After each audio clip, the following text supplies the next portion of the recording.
आजकाल अनेक मंत्री मोठ्या सरकारी बंगला मिळवण्याचा प्रयत्न करताना दिसतात। वरिष्ठ अधिकारी देखील मोठ्या बंगल्यांसाठी पाठपुरावा करतात आणि काही नेते तर पद गेल्यानंतरही सरकारी बंगले सोडत नसतात।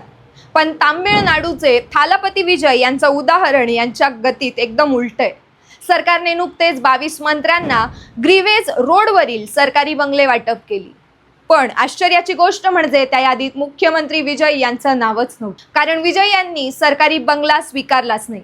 ते आजही चेन्नईच्या नीलांकराई भागातील आपल्या खासगी घरात राहतात। दररोज ते स्वतःच्या कारने सुमारे 17 किलोमीटरचा प्रवास करून फोर्ट सेंट जॉर्ज येथील मुख्यमंत्री कार्यालयात पोहोचतात। इतकंच नाही तर त्यांच्या स्पष्ट सूचनेनुसार त्यांच्या ताफ्यासाठी वाहतूकही थांबवली जात नाही। सामान्य नागरिकांना कोणताही त्रास होऊ नये यावर त्यांचा भर असतो। सरकारी बंगला नाकारून स्वतःच्या घरात राहणं, स्वतःच्या कारनं प्रवास करणं आणि लोकांच्या सोयीला प्राधान्य देणं, विजय यांच्या या साध्या आणि वेगळ्या शैलीच्या सध्या चर्चा सर्वत्र पसरलेल्या आहेत। राजकारणात अशा प्रकारची साधी राहणी आणि योग्य दृष्टिकोन तुम्हाला कसा वाटतोय? कमेंट्समध्ये सांगा। व्हिडिओ आवडला तर शेअर करायला विसरू नका।